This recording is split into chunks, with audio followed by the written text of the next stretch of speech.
everybody else's February just go by like so quickly. I mean, I feel like January dragged a lot as it is wont to do, and then February was over just like that. But yeah.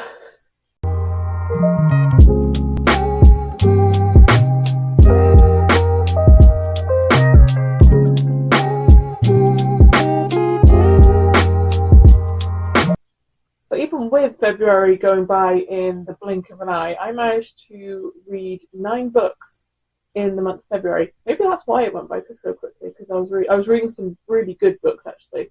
So I am going to now tell you about them. The first book I read was a fill for the 2025 Genre Challenge. This is a non-fiction book about art or an artist, and so I chose to reread the Journey art book by Matthew Nava.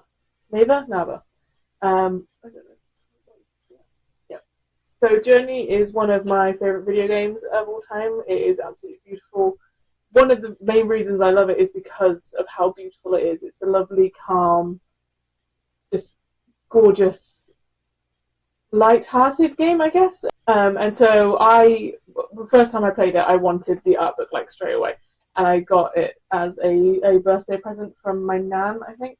So it's full to the brim with these beautiful spreads of scenes from the game. The book is split into multiple chapters focusing on the main character, the traveller, who you play as, the architecture of the land that you're in, the landscapes themselves, the different biomes, and then like the story itself. And it's I gave it a 5 star. Well, I kept it at a 5-star because this is a reread, so I almost won't count this as my first 5-star of the year because it was a reread, so I already knew it was going to be 5-star. But it's always nice to have more information about a piece of art or media that you love. That's why I love things like art books and behind the scenes things. That's why I enjoyed reading the location guidebook for Lord of the Rings and stuff like that. Any sort of extra bits of material about things that I adore, I will always just, eat up. That was book 1. The second book I read in February is my true first 5-star of the year, and that is My Grandmother Sends Her Regards and Apologies by Frederick Buckman. I've also heard this book called My Grandmother Says She's Sorry, which I think is the more popular title, so I don't know what the difference is, if it is just a different translation or what.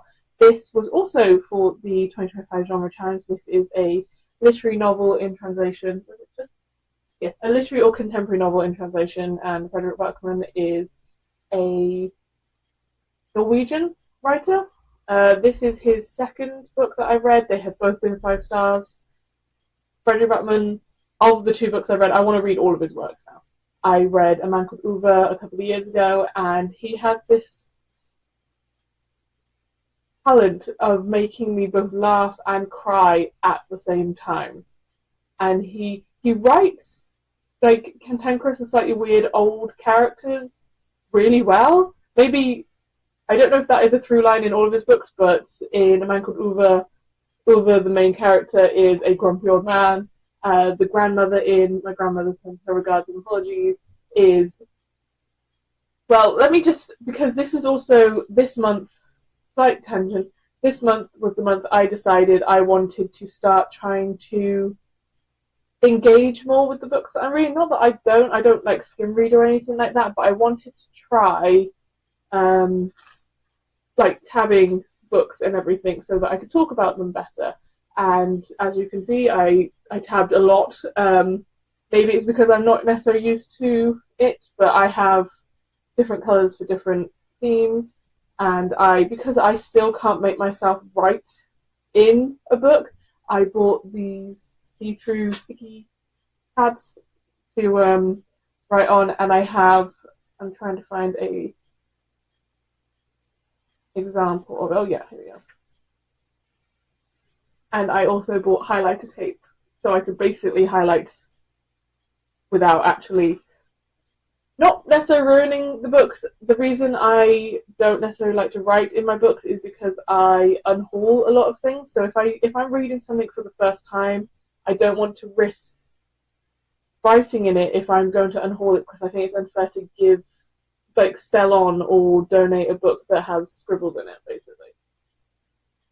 But the point I was bringing up is, because I've had this, hopefully I will be able to maybe find some examples of things in here. Anyway, the story of My Grandmother Sends Her Regards and Apologies follows the story of Elsa, who is 8 years old. She is an unusual 8-year-old, which I believe is code for she's quite a precocious young child.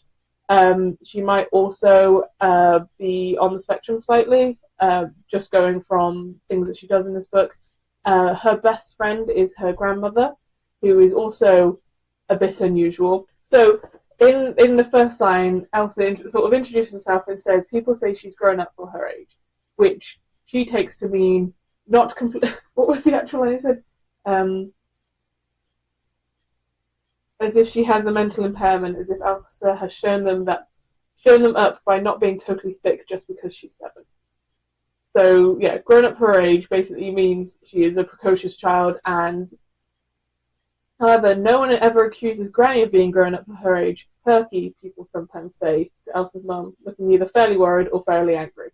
So Granny is also someone who is a bit unusual in that she is not a stereotypical grandmother. She's very energetic, she makes an awful lot of trouble for herself. And one of the things that I've noticed in this and also in A Man Called Ove is that Fredrik Backman sets up characters as being one thing, and then through the story reveals either why they're like that or how they're not actually like that. It's just like your first impression is wrong. So very early on in this book, Elsa's grandmother unfortunately passes away, but leaves Elsa with a scavenger hunt, basically, because she knew she was dying. And to help Elsa grieve and also get to know all of the people in this apartment building that they all live in, and to maybe make some friends and everything, she sends her on a scavenger hunt, which is basically to deliver a whole bunch of letters to all the people that they live with, which is explaining why Elsa's granny has done some of the things she's done and why she's sorry for certain things she's done, which is why the title is My Grandmother Sends Her Regards and Apologies, because that is how Elsa has been told by her grandmother to introduce these letters to each person she's giving them to. And the way all of these characters are tied together and as things are revealed, so it's almost a little bit like a mystery book, but not. It's just this little 7-year-old who's nearly 8 learning about the world around her now that her grandmother is gone, and learning that,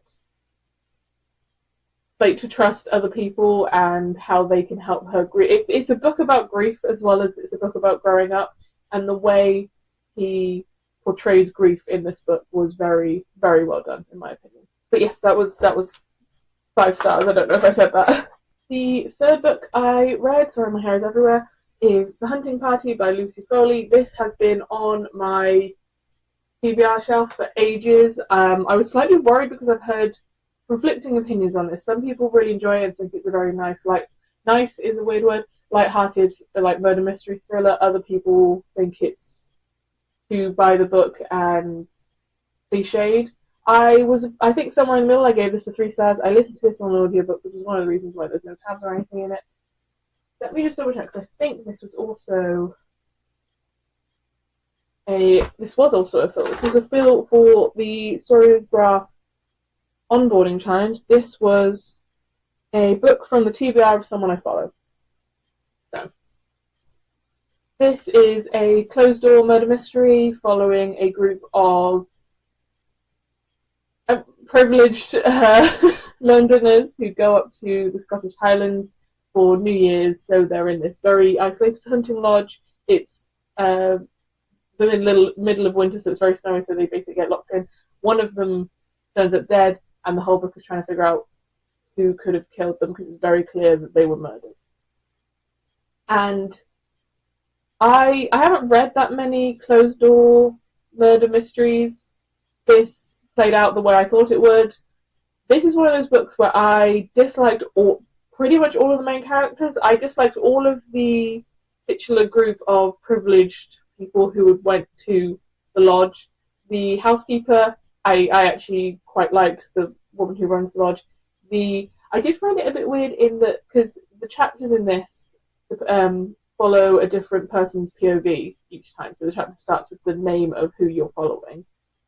For example, this one is Heather, who is the housekeeper.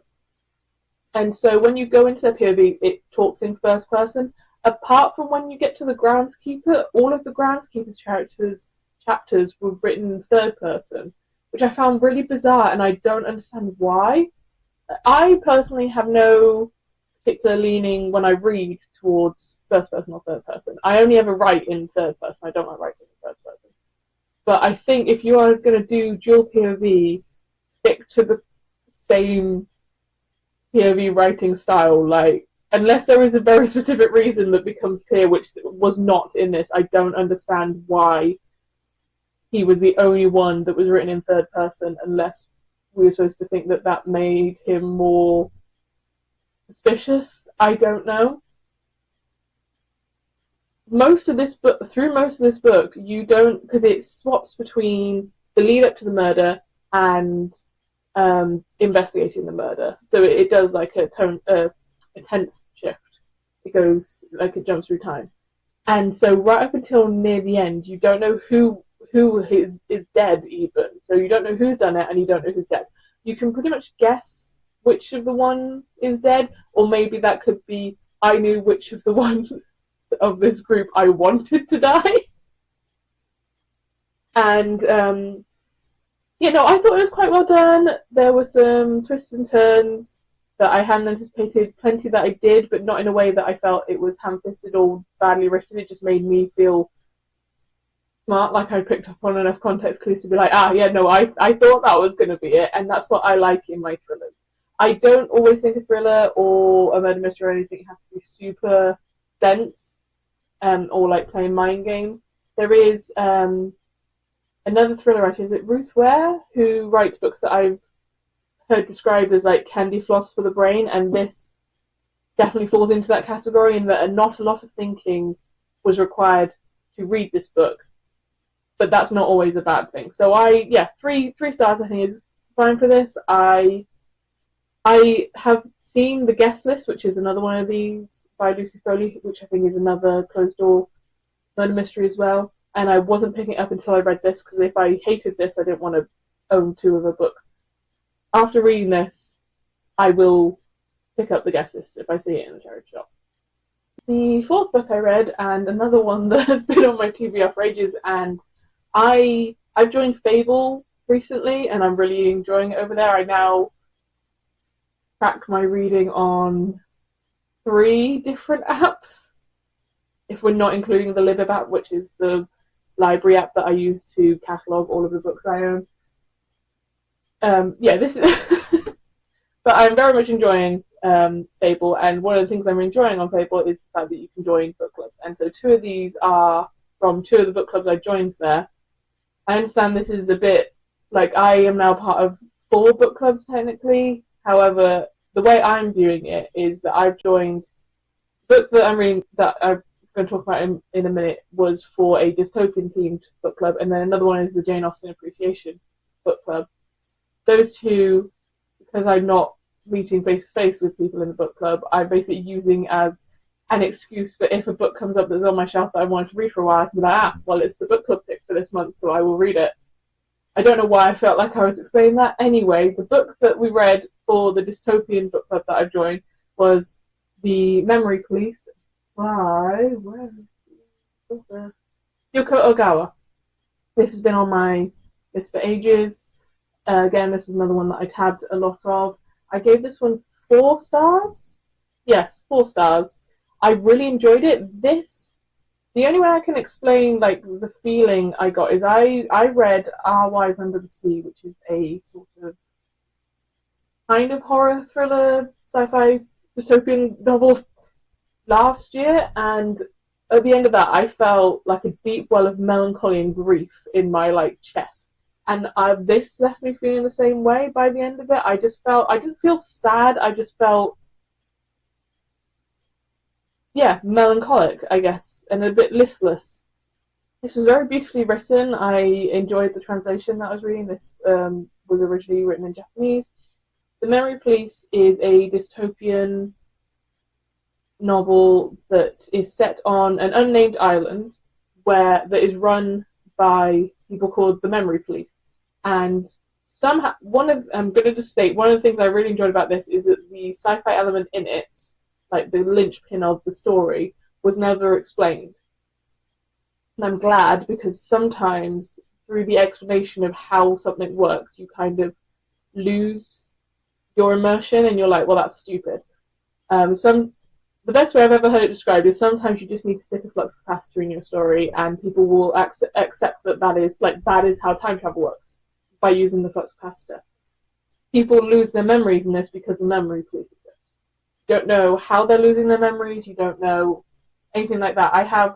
I did put a tab color in here for science and explanations of science, and I think I put in one in that color where they started talking about genomes and stuff, and then they never fully explored how the memory loss thing works, which it didn't need it in this story. So it follows the story of the unnamed protagonist who is living on this island where things disappear. The Memory Police, you don't know necessarily why the Memory Police have chosen for that specific thing to disappear from people's memories, but it does. And for example, one of the things that it gets disappeared is birds. So people's memories of birds disappear, but the birds themselves don't necessarily. People forget that they're called birds, and they don't have any emotional connection with them anymore. That's the big thing, is that the item can still exist, but people who have lost their memories don't have a connection. That's just a thing. It doesn't have any kind of connection or emotional reaction in them. And one of the ways that this book really well emphasized that type of thing is that no one in this book had a name, apart from there are a very few handful of people who, when these disappearances happen, they don't lose their memories, and they're the only ones that kept some semblance of a name. It wasn't even like a full name. One of the characters in this is just called R, as in like the letter R, and our unnamed protagonist finds out that this man can remember things, and because people who can remember things get carted off by the Memory Police and stuff happens to them, she decides to hide him in her house. And it's mostly, the whole thing is like a good allegory for what happens if you just passively allow things that shouldn't happen to continue to happen, because a lot of the characters in this, including the main character, don't ever fight against what the Memory Police are doing. They just accept that this is the way that things are. She just accepts that she's a novelist. She wakes up one day and novels have disappeared, and instead of fighting against that or trying to do anything about that, she just accepts that, well, she's not a novelist anymore, then she'll have to do something else. All the way up. And yet there is an underlying, because I don't want to spoil this, but there is an underlying fear in everyone that, well, what happens if we wake up one day and a person has been disappeared, or the memory of being able to like breathe or eat or something has been disappeared? What happens then? And yet no one fights against it. So I think that's why the feeling of hopelessness at the end of this novel that I felt was what I'm pretty sure I was supposed to feel. And yet, at the same time, I was never angry at any of them for not doing anything. There were certain times I was like, oh, come on. Put up a little bit of a fight. But even still, that disappeared quite quickly, because most people are like that. Most people won't fight against the status quo until things get absolutely dire. And even then, some of them will still just accept that this is what's going to happen. And why should I fight, because nothing's going to change? So I'm not going to say this was a happy book, but I did enjoy it. I knew someone had, who I watched, I think, do a review of this, said that it was very slow, and I agree. This is not a fast-paced book at all, but it's just an in-depth sort of like character study that I don't think it needed to up the pace, really, because the inevitability of the end was always going to be there. Okay, I'm going to talk about book 5 and 6 together because they're books 1 and 2 in a series, and I use these as separate fills for different challenges. I use the first one, So I have my notebook here.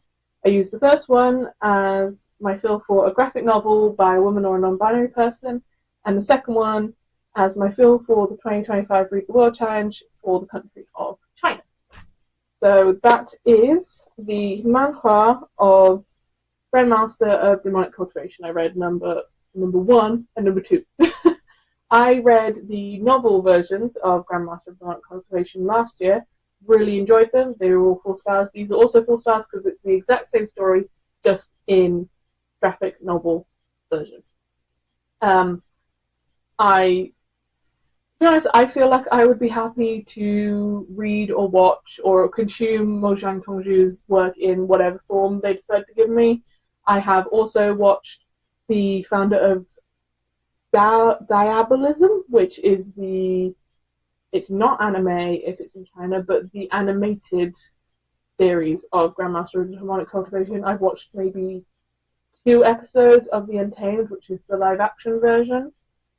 That's the only one that I haven't quite got into yet, but I'm not particularly... That's the first Chinese live action TV show that I've ever experienced, so I think I just need to get more into the swing of how,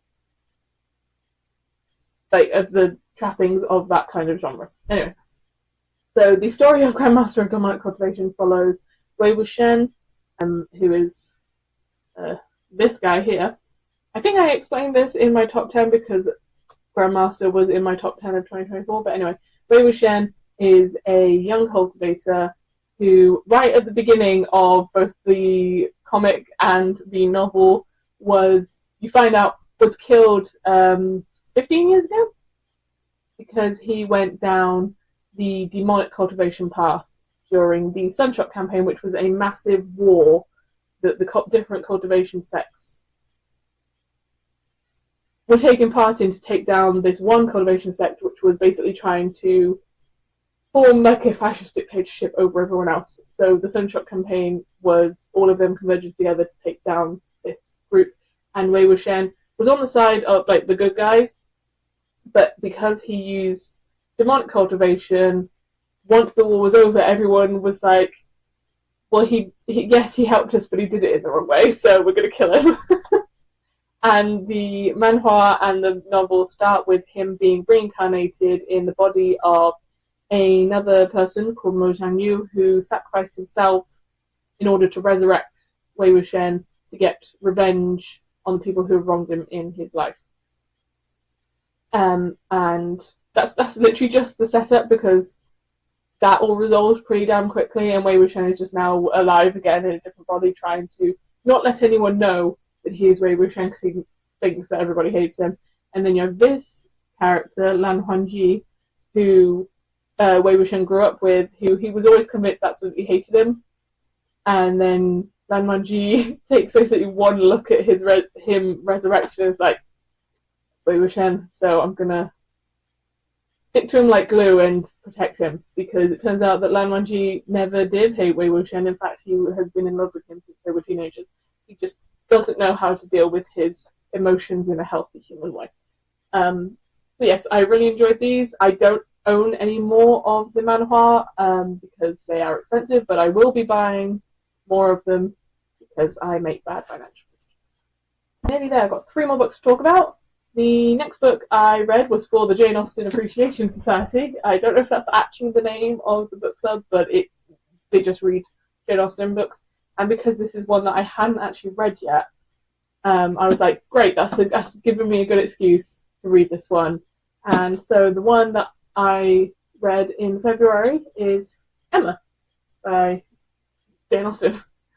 I've seen the most recent adaptation with, I can't remember actors' names.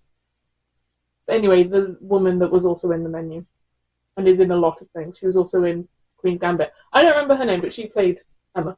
Emma is the story of Emma Woodhouse, which also I didn't realise, despite the fact that Clueless is one of my comfort films, that Clueless was a modern retelling of Emma until I watched it with my friend, who went, "Wait, is this just Emma in modern America?" And I was like, my god, yeah.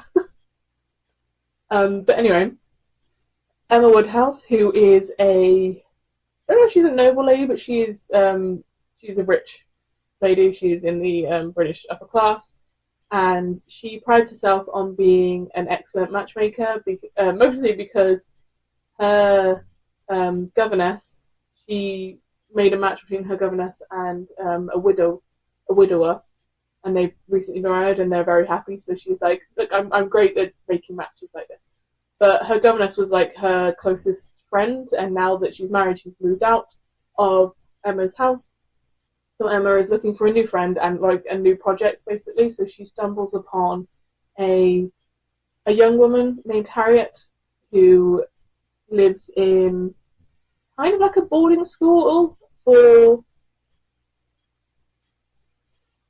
illegitimate children who come from means. So they are not of noble, like they are of noble lineage, but they're illegitimate, so they're not going to get anything like out of all of that. She befriends Harriet and decides, right, I'm going to make this woman into a lady, and then I'm going to make a match for her that will raise her in station, and I'm going to be basically the best friend ever. Um, and through it's as with basically all Jane Austen novels, it is a romance with some slightly frivolous misunderstandings and things happening. The person that Emma sets Harriet up with actually likes her. His name is Mr. Elton, and then he doesn't take rejection all that well. And yeah, basically it's Emma learning that her sticking her nose in everyone else's business isn't always for the best because she doesn't necessarily know everything the way she always thought she did. Is like the through line of this is Emma realizing, oh, actually, sometimes I can be a bad person, which was hard to realize because everyone always talks about how beautiful and perfect and amazing Emma is at everything. I know that Jane Austen said that Emma was a protagonist that she wrote purely for herself and that she didn't think anyone else would like Emma as a character. I didn't dislike Emma as a character, she was very real, but I understand because she does come across as a bit of a spoiled brat. Oh yes, I gave that a 3 star. The last physical book I read in February was This Is How You Lose the Time War by Amal El-Mottar and Max Gladstone. I'm very sorry if I butchered that first name. I'm good at names. I tabbed the absolute hell out of this. This was a 5 star. I adored this book. This has been on my TBR again for ages since I learned that it existed. And as someone who professes that they don't like romance, this is a sci-fi romance, and I adored this. I think the way I wrote my review on Fable was, this is the type of romance I love when the love has teeth, because these okay, right. The story of This Is How You Lose the Time War follows 2 time agents. You have Red and you have Blue, and they're on separate sides of a time war, which has been waging for, well, it's hard to say because they just move through time. They are time travelers. And their entire job is to basically change time to benefit their side better and also sabotage the other side. And it starts off with Blue being leaving a note to Red that's basically a bit of a taunt and being like, we're going to win, right? Why don't we have a bit of banter whilst we go? And then through these letters that they're leaving each other in very different, they don't leave them as physical notes. One of them is engraved in the bones of someone, another one is in the berries of a plant that you eat, and then you sort of somehow synergize the message. Another one is written in the sky, and it's through these letters and this bantering they fall in love with each other and start realizing, oh god, how is this going to work, because we are on the opposite sides of this time war, and if either of the people who are at the top who are managing this whole thing find out, they will kill us, and I can't let that happen. And the fact that these 2 are these highly competent warrior spies and everything I don't know if that's the reason why their love comes across as like feral, but I love it because it's like so unhinged in certain the way they talk to each other, but it's unhinged in a way that you can tell is just all passionate and all. They never meet face to face. They've seen each other like through time and across like a battlefield or something, but they have never touched. They have never. No, that's not true. They touch once, which is really near the end. But anyway, they've never really. They just talk to each other and they watch as each other do these slightly heinous and slightly deranged things, and they are falling in love through that. And some of the like, a lot of like the very pale green tabs are them falling in love, and I think most of these are in reference to things that are just, like I said, slightly deranged is the only way I can describe it, and none of that is derogatory. Like there are, I'm someone who has never understood the like dark romance subgenre particularly because it tends to come across to me as you have an abuser and a victim, and that's basically it. And it's like it's shown as romantic when it's just someone showing their power over the other person in these horrific ways. Whereas these two, there is an equality in it where they are both as feral as each other. And I think it's the fact that like at one point, Blue basically says that this letter that I'm giving you is a dagger against my throat, and I am giving you the power to either remove that dagger or slit my throat, and I would be happy with either one because it's you. Like that kind of obsessive, full body trusting love that, again, like I said, has teeth to it. It's just, it's hard. I can't describe it in any kind of coherent way other than the fact that I absolutely adored this book. And I think the fact that their love also manifests in ways like one of the letters is in the rings of a tree. So you know that even though they are time travelers, it took so long to write this letter because they had to come back and wait for the tree to grow another set of rings so that they could write another line. Sorry. I want to give you an example of like what I'm trying and very badly failing to explain. This is one of the letters from Blue to Red, and this is just, it says, "I wish sometimes I could be less fierce with you. No, I feel sometimes like I ought to want to be less fierce with you. That is, whatever this is, would be better served by tenderness, by gentle kindness.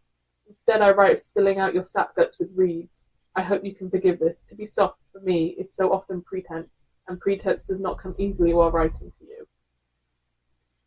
And yeah, like the fact that she literally says, "I could be tender and gentle and tell you these loving things, but the only time I do that is when I'm pretending to be someone else, and I don't want to do that with you. I want to let you know that the way I love you is like almost destructive." And for some reason, in anything, whether like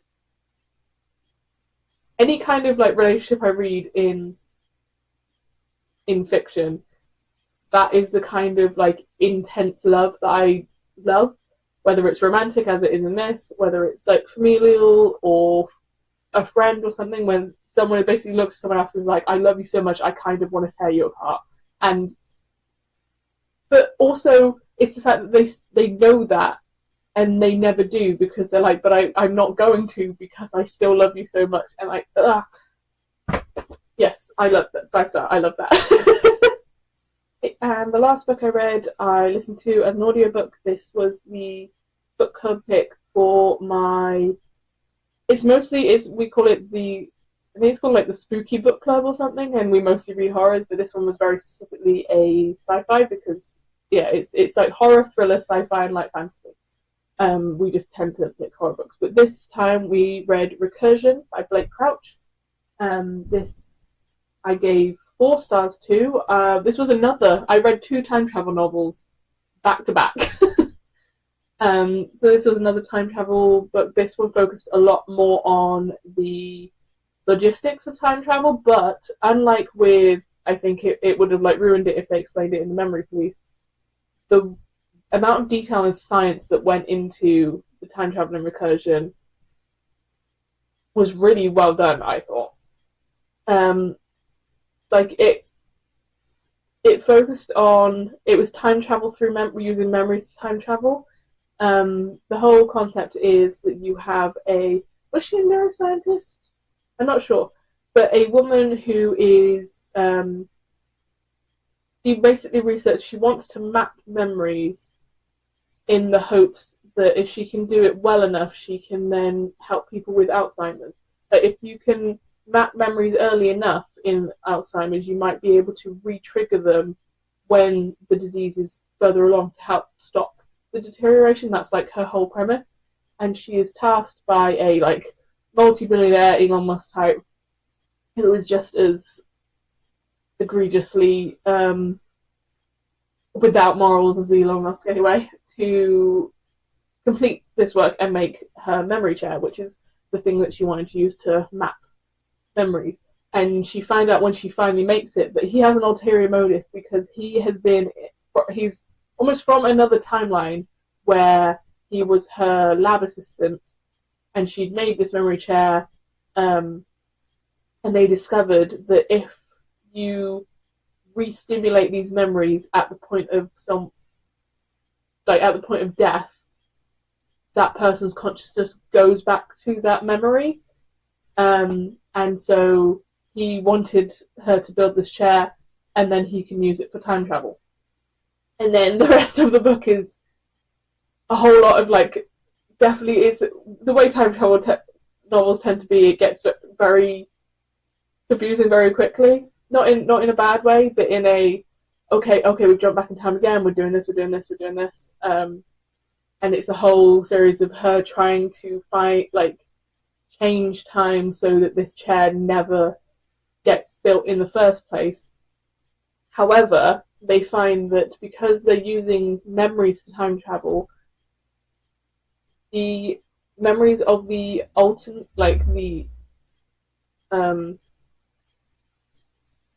memories of the alternate the timeline that has been changed are still there in someone's brain. They get grayed out almost, but they're still there, and it's the thing that has been cropping up in around the world called false memory syndrome, which was not that much of an issue when the time travel was restricted to very small events. For example, you have another character whose name I haven't given any of the names because I've forgotten them. Is given the opportunity to go back in time and stop his daughter from being killed in a hit and run. So when he goes back and does that, when the timeline gets to the point where he had gone back, everyone within his life that was affected by his daughter's death remembers that alternate timeline, and it's really distressing to certain people, including like the daughter, for example. She's like, well, I have memories of dying that still feel like they are grayer than my actual memories, but they're still there and I feel like I've lived it. So it's causing this sort of cascading waterfall effect where as soon as something like massive changes, it's affecting like everyone in the entire country, and there are a lot of people that just can't deal with that. So things like suicide rates skyrocket. Other countries suddenly realize, oh my god, like America is messing with time. This is basically an act of war. And I do have to say that was one of the things, is that the whole book is like talking about humanity's hubris, with everyone who takes the idea of this chair from this woman who is, her entire thing is, no, this shouldn't exist. We should not have this power. We cannot trust it to have this power. And everyone who tries to take it from her is like, yeah, but I'm only going to do good things with it. I can be trusted with this chair. And every time it's like, but how do you know that your idea of good things is good? Like, there's a thing that is brought up of how far back can we go, because they're talking about like, well, can't we just go back in time and like kill Hitler? And then the main character brings up, she's like, well, like it would be, yes, it's a good idea to stop like this genocide from happening, but what about all of the people that, like, are you going to account for all of the people that were born because of like the diaspora of people having to come to America and stuff like that, and like you're going to unwrite people's existences whilst also saving other people, and what gives you that right to do that? Like, and then there is the whole thing of like the American government get their hands on this chair, and Instagram's like, you are so fucking full of yourselves. Where the Americans like, well, yeah, we can do this to like change because we're the goodies, so we can change things that are happening because we're the goodies and we always do things right.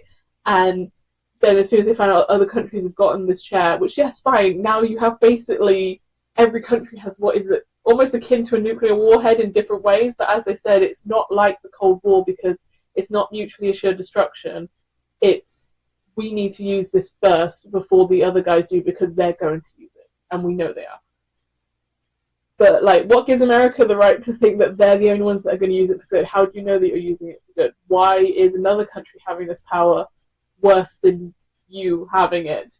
And I mean, that was only a subset of the book, but it's the fact that all of this, I'm like, all of these are really realistic reactions that people are having. I know for a fact that there would be people that would be acting this way, and it is frustrating me because I want to slap all of them because you are so egotistical and like conceited to think that you should be allowed this power because you think you're using it for the right thing. And yes, I did think it was really well done. I enjoyed it. It was quite dense. It was harder sci-fi than what I guess I tend to read in terms of sci-fi, but I'm not complaining about that. Okay, well my battery is about to die, but that is all of the books that I read in February. I am as always, I would love to hear if any of you have read the books that I read, and if you agree or disagree with my opinions on them. Have you read anything similar to the books that I've read that you think that I would enjoy based on what I've talked about? Please let me know in the comments. Just be respectful of each other and just be polite, I guess. All of these books is one of that. That is everything for me. Please be kind to yourself and be kind to others, and I will see you in